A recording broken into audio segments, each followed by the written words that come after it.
Hello student, कैसे हैं आप लोग। आशा करते हैं आप सभी अच्छे होंगे और अपने घरों में अच्छे से पढ़ाई आप लोगों की चल रही होगी।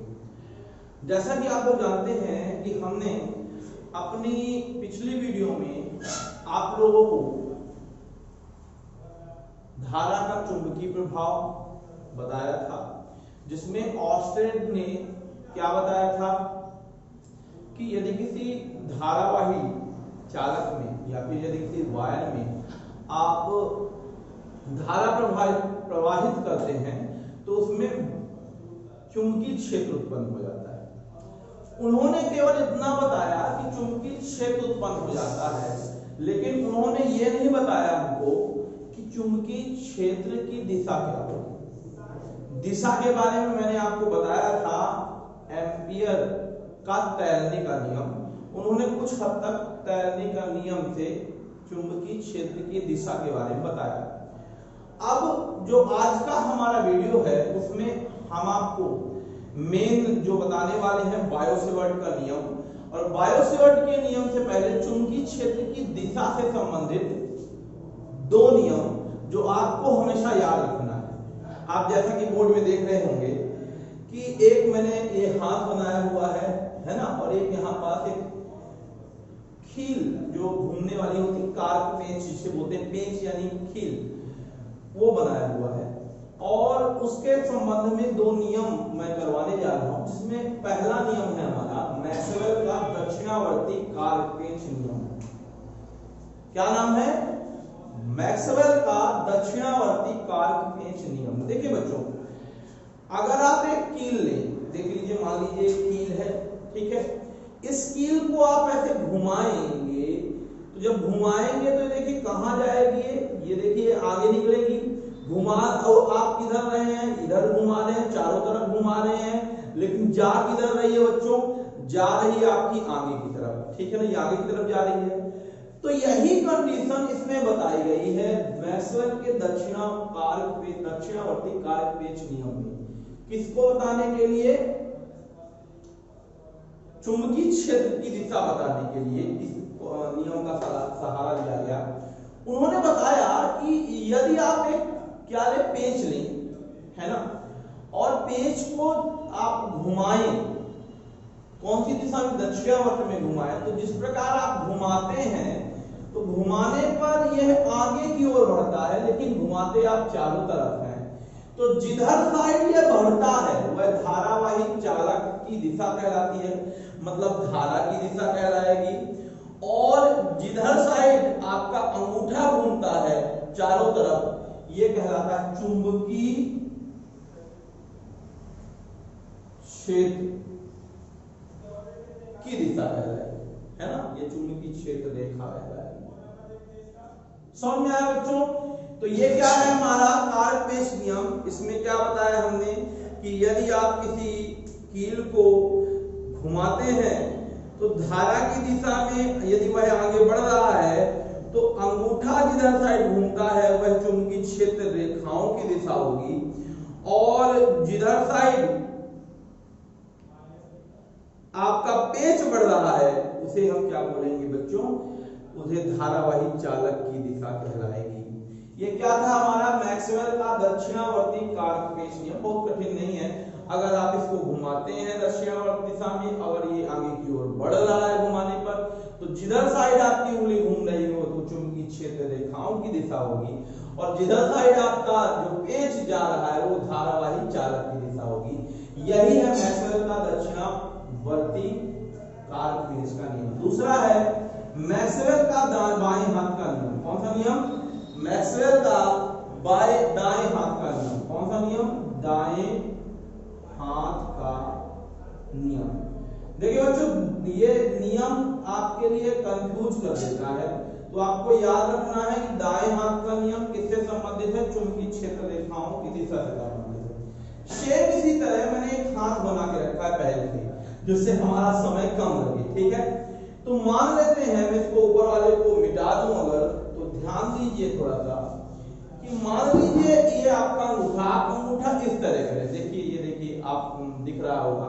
अगर आप अंगूठे को इस तरह आप घुमा दें जैसे कि आपको दिख रहा है, ठीक है कि तो ये जो अंगूठा जिधर जा रहा है वो है धारावाही चालक की दिशा, और जहां उंगलियां घूम रही है बच्चों, उंगलियां घूम रही है कि नहीं घूम रही है, तो उंगलियां जहां घूम रही है वो चुंबकीय क्षेत्र रेखा की दिशा कहलाएगी। किसकी दिशा कहलाएगी? चुंबकीय क्षेत्र रेखा की दिशा कहलाएगी। बच्चों समझ में आया कि नहीं आया? फिर से सुनिए, यदि आप अपनी सभी उंगलियों को मोड़ दें और अंगूठे को ऐसे लंबवत रखें, ठीक है, फिर से सुनिए कि यदि आप उंगलियों को ऐसे मोड़ दें, है ना, आपको मोड़ दिया मतलब आप धारावाही तार को पकड़ लिया और अंगूठा किधर साइड कर लिया, जिधर साइड धारा बह रही है, तो ये आप जब पकड़ लेंगे, देखिएगा ये पकड़ लेंगे जब, तो ये जो अंगूठा है वो किसकी दिशा बताएगी? धारावाही चालक की दिशा बताएगी। और ये उंगलियां हैं आपकी, ये उंगलियां किसकी दिशा बताएगी? ये आपकी चुंबकीय क्षेत्र रेखाओं की दिशा बताएगी बच्चों। तो ये था आपका कौन सा नियम? दाएं हाथ का नियम। तो बच्चों आपको ये समझ में आ गया होगा, बहुत सरल था, बहुत आसान था, इसको याद रखना है आपको, ठीक है ना। अंगूठे की स्थिति किसको बताता है? धारावाही चालक को बताता है, ठीक है ना। और इस चीज को आप लोग अच्छे से नोट कर लेंगे, ठीक है बच्चों। अब इसको बताने के बाद मैं जो आज का मेन टॉपिक है उस पे चला जाता हूं, जो है बायो-सेवर्ट का नियम। बायो-सेवर्ट का नियम देखिएगा बच्चों, बायो और सेवर्ट दो अलग अलग साइंटिस्ट हैं, ठीक है ना, एक ही व्यक्ति का नाम नहीं है, याद रखिए। एक हमारे साइंटिस्ट है, दो साइंटिस्ट हैं जो कि इनका अलग अलग नाम है। 1820 में दो फ्रांसीसी साइंटिस्ट जिनका नाम था जीन बायो बैप्टिस्ट और दूसरे थे फेलिक्स सेवर्ट। क्या नाम था? जीन बायो बैप्टिस्ट और फेलिक्स सेवर्ट। उन्होंने एक नियम का प्रतिपादन किया, है ना, दो साइंटिस्ट थे, है ना, उन्होंने क्या किया? एक नियम का प्रतिपादन किया जिसे हम क्या बोलते हैं? बायो-सेवर्ट नियम कहते हैं, ठीक है ना बच्चों। तो इसके लिए हम क्या करते हैं? एक धारावाही चालक लेते हैं XY। ध्यान से देखिएगा, बहुत सरल है, बहुत आसान है। ये है हमारा क्या? धारावाही चालक, मतलब चालक तार है हमारा, जिसमें कि मान लेते हैं कि I धारा प्रवाहित हो रही है बच्चों। कितनी धारा प्रवाहित हो रही है? I धारा प्रवाहित हो रही है। कितनी धारा प्रवाहित हो रही है? I धारा प्रवाहित हो रही है, ठीक है। इसमें मान लेते हैं ये अल्पांश, ये धारा अवयव DL ले लिया हमने। फिर से सुनिए, ये एक धारावाही चालक XY लिया जिसमें I धारा प्रवाहित हो रही है। हमने एक अल्पांश AB ले लिया, अल्पांश यानी इस लंबाई का छोटा सा टुकड़ा, ठीक है ना, जिसकी लंबाई कितनी है बच्चों? DL है। मान लेते हैं ये AB है एक अल्पांश, इसका छोटा सा अंश जिसकी लंबाई कितनी है बच्चों? AB है। बहुत ध्यान से देखिएगा, बहुत आसान है, मैं बार बार बता रहा हूं। XY एक धारावाही चालक है, ठीक है ना बच्चों, और ये जो AB है हमारा अल्पांश, ठीक है। इस अल्पांश से I धारा प्रवाहित हो रही है और इससे R दूरी पर, कितनी दूरी पर? R दूरी पर एक बिंदु है हमारा P। बिंदु को हम क्रॉस कर दिए जिससे हमको पता चल रहा है कि ये बिंदु है, ठीक है। तो ये बिंदु है हमारा P जो कि इससे R दूरी पर रखा गया है थीटा कोण बनाते हुए। कितने कोण बनाते हुए? थीटा कोण बनाते हुए R दूरी पर रखा गया है। ये अल्पांश से, ध्यान रखिए, अल्पांश से थीटा कोण बना रहा है। ध्यान रखिए, अल्पांश सीधा होगा, ये अल्पांश से कितने कोण बनाएगा? थीटा कोण बनाएगा। फिर से सुन लीजिए, एक धारावाही चालक XY लिया, ठीक है, इस पर अल्पांश DL लिया, इससे R दूरी पर एक बिंदु P है जो कि थीटा कोण बना के रखा गया है, ठीक है। इस पर हमको चुंबकीय क्षेत्र की तीव्रता की क्या करनी है? गणना करनी है बच्चों। तो जब चुंबकीय क्षेत्र की गणना करोगे आप तो क्या हो जाएगा? ध्यान से सुनिएगा, तो ये जो चुंबकीय क्षेत्र की तीव्रता यदि हम dB मान लें, क्या मान लें? चुंबकीय क्षेत्र की तीव्रता मान लेते हैं बिंदु P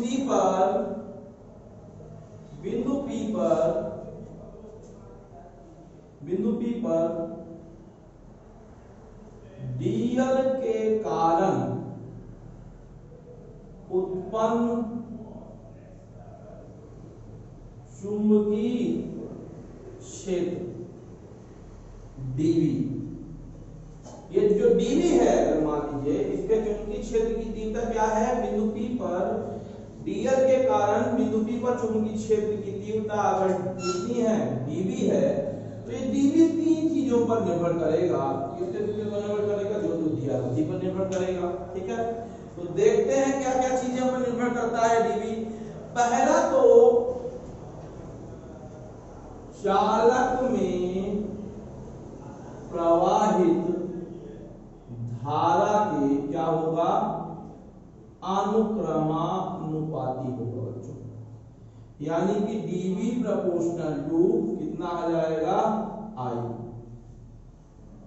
इन्होंने बताया, बायोसेवर्ट ने बताया कि यदि कोई धारावाही चालक में I धारा प्रवाहित हो जाए अल्पमान से v हो, जिसकी लंबाई dl हो, जिससे r दूरी पर एक बिंदु P हो, जो कि थीटा कोण बनाता है dl से, तो ये जो चुंबकीय क्षेत्र की तीव्रता होगी वो dv, वो किस चीजों पर निर्भर करेगी, इन चीजों पर निर्भर करेगी। पहला, चालक में प्रवाहित धारा के अनुक्रमानुपाती होगी। क्लियर। दूसरा, चालक के अल्पांश, इसी को बोलते हैं धारा अवयव। क्या बोलते हैं बच्चों, धारा अवयव। दोनों शब्द दिया जाता है, अल्पांश भी बोलते हैं, धारा अवयव, है ना। अल्पांश या धारा अवयव की लंबाई की क्या होती है, अनुक्रमानुपाती होती है बच्चों। क्लियर, समझ में आ गया ना बच्चों। चलिए ठीक है। थर्ड नंबर जो है, यानी इसमें क्या हो जाएगा, dv प्रोपोर्शनल टू dl। बहुत बढ़िया, जैसा नाम है, dv प्रोपोर्शनल टू dl। ठीक है ना बच्चों। तो देखते हैं आगे अब क्या हो जाएगा। अगला क्या है, चालक के, ये जो थीटा कोण दिख रहा है ना, थीटा कोण है, तो साइन कोफिशिएंट के अनुक्रमानुपाती होती है, यानी साइन थीटा के अनुक्रमानुपाती है। चालक साइन थीटा के क्या होती है, अनुक्रमानुपाती होती है, यानी कि dv proportional to sine theta. यहां थीटा बराबर अल्पांश या धारा अवयव तथा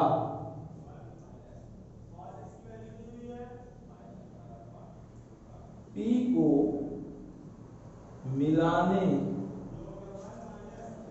वाली रेखा के बीच बना कोण। ठीक है, थीटा क्या है, अल्पांश और थीटा के बीच बना कोण। चौथी चीज ध्यान रखना है, R।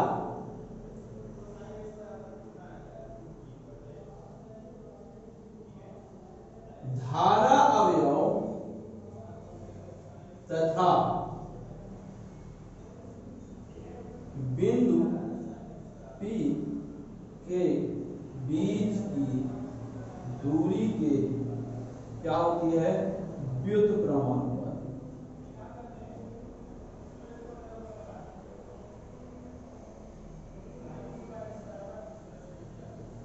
ठीक है, धारा अवयव तथा बिंदु P के बीच की दूरी के व्युत्क्रमानुपाती होती है। समझ में आया कि नहीं आया, इतनी चीज, यानी कि तो वर्ग के, दूरी के वर्ग यहां पास लिख लेना है, एक चीज और, दूरी के वर्ग के व्युत्क्रमानुपाती होता है। यानी आप लिख सकते हैं, क्या आपको दिख रहा है ना, तो देखते हैं इतना समझ में आ गया आप लोगों के, तो क्या हो जाएगा, यहां पास लिख दीजिए dv प्रोपोर्शनल टू 1/r। तो बच्चों देखिए क्या हो गया, ये जो dv है, dv निम्न चीजों पर निर्भर करता है। पहला, चालक में प्रवाहित धारा के अनुक्रमानुपाती, यानी dv प्रोपोर्शनल टू I। चालक के अल्पांश की लंबाई के अनुक्रमानुपाती, यानी कि dv proportional to dl। Sine theta के अनुपाती यानी dv proportional to sine theta, और यहाँ थीटा क्या है, अल्पांश और पी के बीच मिलाने वाली रेखा के बीच बना कोण है। धारा आयोग तथा बिंदु P के बीच की दूरी के वर्ग के व्युत्क्रमानुपाती यानी dv प्रोपोर्शनल टू 1/r²। तो ये चार चीजें हैं जिन पर ये क्या करता है, चुंबकीय क्षेत्र की तीव्रता बच्चों निर्भर करता है।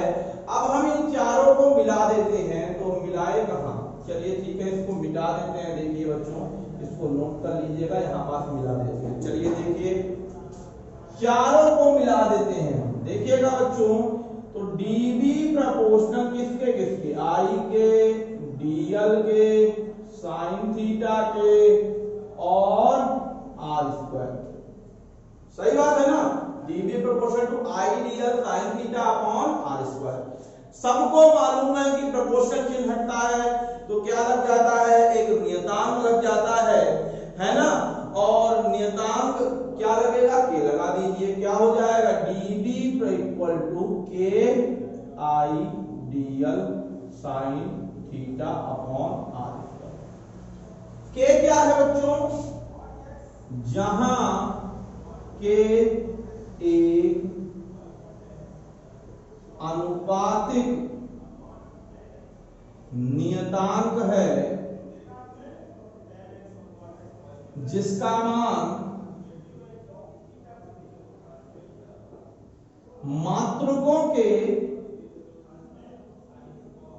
मात्रकों की पद्धति तथा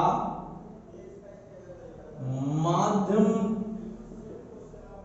पर निर्भर करता है।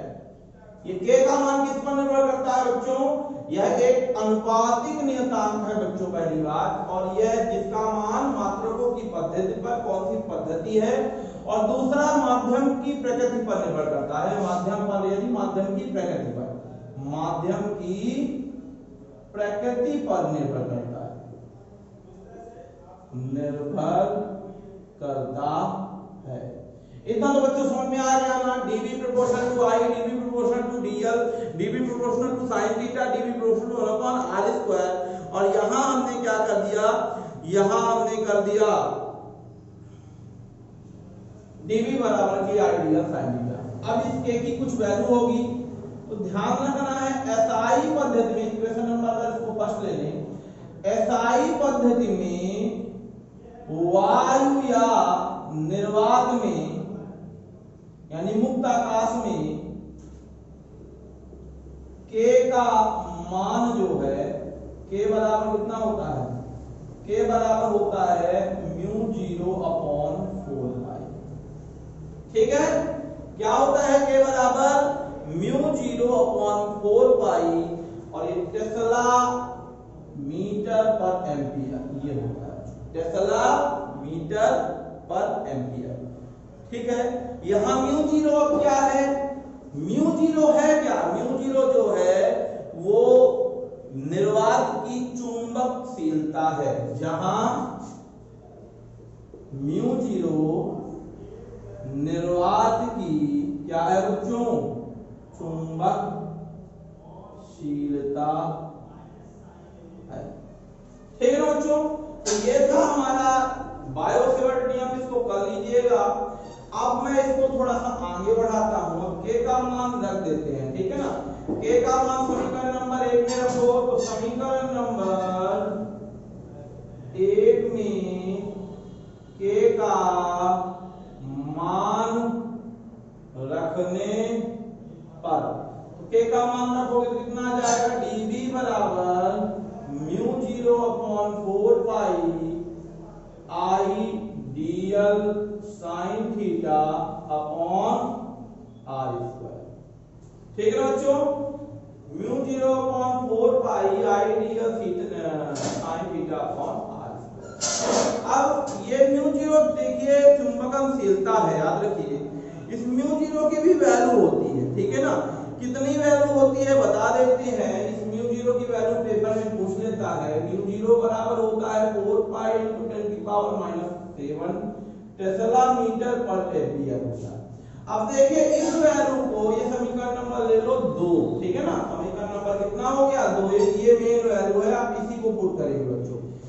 अब इसी में आपका मान लीजिए आ गया, अब इसको आप यहां पुट कर देते हो तो 4 पाई से 4 पाई कैंसिल हो जाएगा और ये dv की नई वैल्यू आ जाएगी जो कि होगी 10 की पावर -7 आई dl sin theta upon r square हो जाएगी बच्चों। और यही है हमारा आज का बायो-सेवर्ट नियम, जिसमें वैल्यू कितनी आई है लास्ट में, dv बराबर 10 की पावर -7 आई dl sin theta upon r square. एक बात और याद रखिए, चुंबक क्षेत्र की जो तीव्रता होती है उसका जो मात्रक होता है, अगले बात पढ़ेंगे, टेस्ला को हम निकालेंगे जब हम इसको आगे एक और बार पढ़ेंगे, लॉरेंज बल तब आएगा टेस्ला। इसका dv बराबर कितना होता है, इसका मात्रक क्या होता है, टेस्ला। टेस्ला नाम के वैज्ञानिक जो थे उन्हीं के नाम पर पड़ा हुआ है टेस्ला, ठीक है ना बच्चों।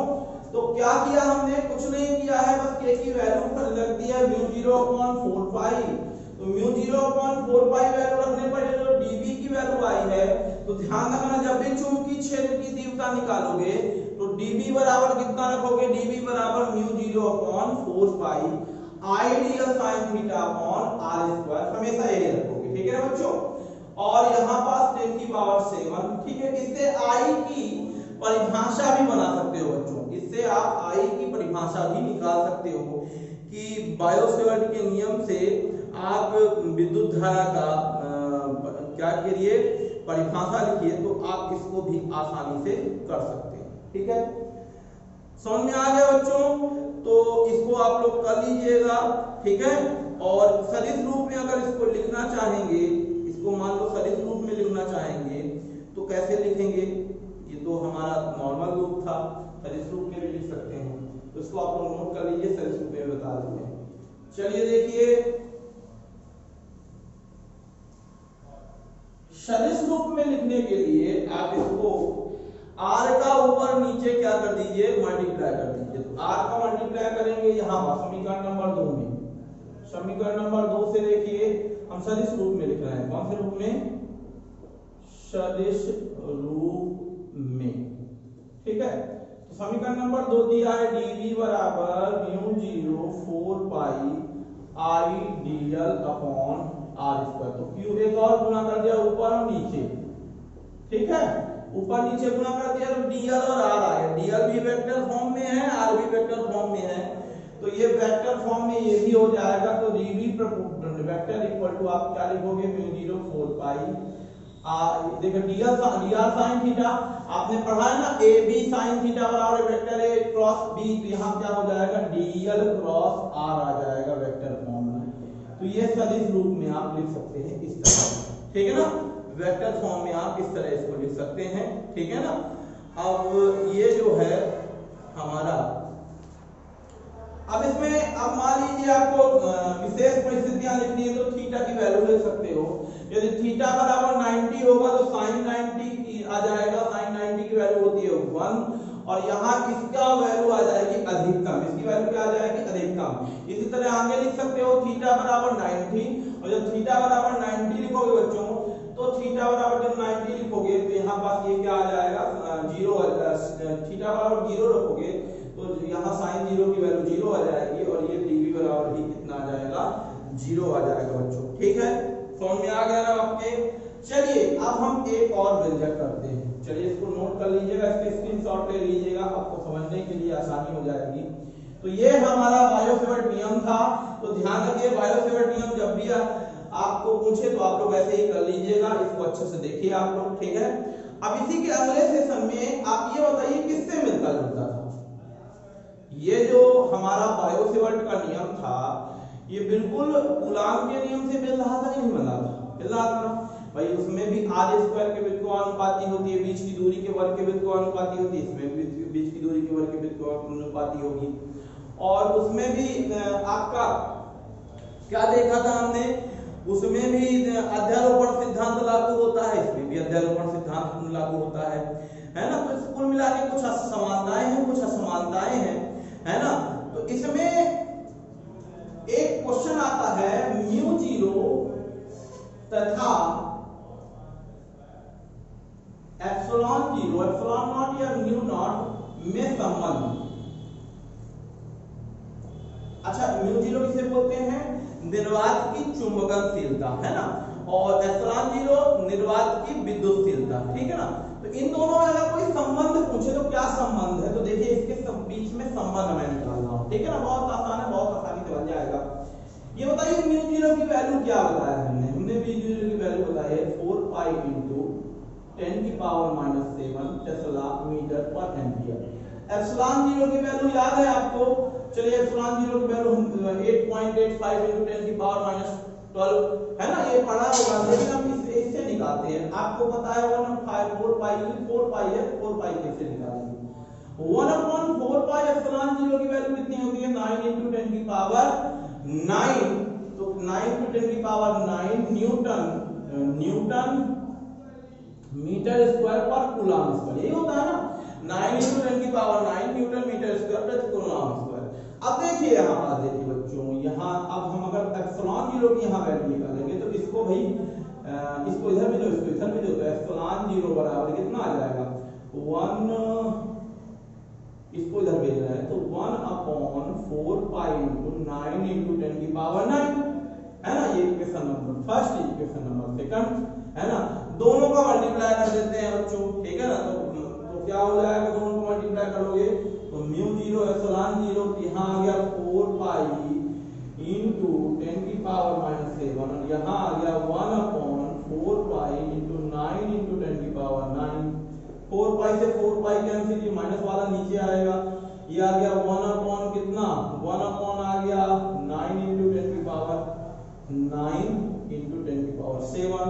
ऐड होगा बच्चों, कितना आ जाएगा? 9 इंटू 10 की पावर 9 प्लस 7, यानी कितना आ जाएगा? ये आ जाएगा mu zero epsilon zero equal to 9 ये 9 की जगह 1 है, 1/, कितना आ जाएगा? 9 इंटू 10 की पावर 15 आएगा, 16 आएगा। अब ये बताइए, अब हम क्या करते हैं? इसको इधर लाते हैं, इसको उधर लाते हैं, चलिए ठीक है, नहीं करते हैं। ये देखिए, इसको 3 इंटू 10 की पावर 8 का स्क्वायर लिख सकते हैं कि नहीं लिख सकते हैं? यानी कि 1/3 का स्क्वायर लिख सकते हैं। भाई आपको मालूम है, क्या मालूम है? इतना समझ में आया कि नहीं आया? देख लीजिए अच्छे से। क्या किया हमने? म्यू जीरो एप्सिलॉन जीरो का गुणा कर दिया है, और म्यू जीरो एप्सिलॉन जीरो का गुणा करने के बाद हमने एक वैल्यू निकाली है, और हमको मालूम है कि C बराबर C यानी प्रकाश की चाल, C यानी प्रकाश की चाल कितनी होती है? 3 इंटू 10 की पावर 8 होती है मीटर पर सेकंड, होती है कि नहीं होती है? तो यहाँ C रख देते हैं, तो mu zero epsilon zero 1/c square, C square इधर आएगा तो C स्क्वायर बराबर mu zero epsilon zero, square हटेगा तो यहाँ लग जाएगा under root mu zero epsilon zero. और यही है किसमें संबंध?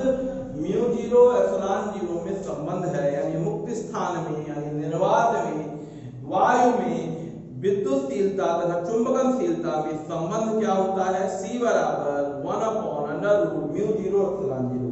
यानी आप कह सकते हैं कि प्रकाश का वेग म्यू जीरो और एप्सिलॉन जीरो के गुणनफल के वर्गमूल के व्युत्क्रम के बराबर होता है। तो बच्चों ये समझ में आ गया होगा, आपको अच्छे से आ गया होगा। तो बच्चों इसको करिए, घर में जाके इसको नोट करिए और अच्छे से 2-3-4 बार लगा लीजिए। Thank you for watching this video and thank to all. ठीक है ना बच्चों, एक बात ध्यान रखिएगा, इसको जब आप करेंगे तो आप इस बात का ध्यान देना है कि ये जो हमारा बायोसेवर्ट का नियम है, ये बायोसेवर्ट का नियम हर बार काम आता है। ठीक है, बायोसेवर्ट का नियम यानी कि जैसे हमने क्या कहते हैं, जैसे हमने विद्युत में किया था ना, F बराबर 1/4 pi epsilon 0 Q1 Q2 upon R square, तो सेम इसी तरह ये है। तो बार बार dV पूछेगा तो dV बराबर आपको कितना रखना है? dV बराबर आपको हमेशा क्या रखोगे? 1/μ0/4 पाई। μ0 क्या है? μ0 की वैल्यू याद रखनी है, μ0 की वैल्यू 4 पाई इंटू 10 की पावर -7। और साथ ही साथ आपको ध्यान रखना है कि डीवी यानी चुंबकीय क्षेत्र की तीव्रता, डीवी का जो मात्रक होता है वो टेस्ला होता है। हम आगे के वीडियो में एक महत्वपूर्ण क्वेश्चन देखेंगे, तो इसको अच्छे से समझ लीजिए। जब तक इसको नहीं समझेंगे तो आपको आगे के वीडियो समझ में नहीं आएंगे। तो बच्चों धन्यवाद।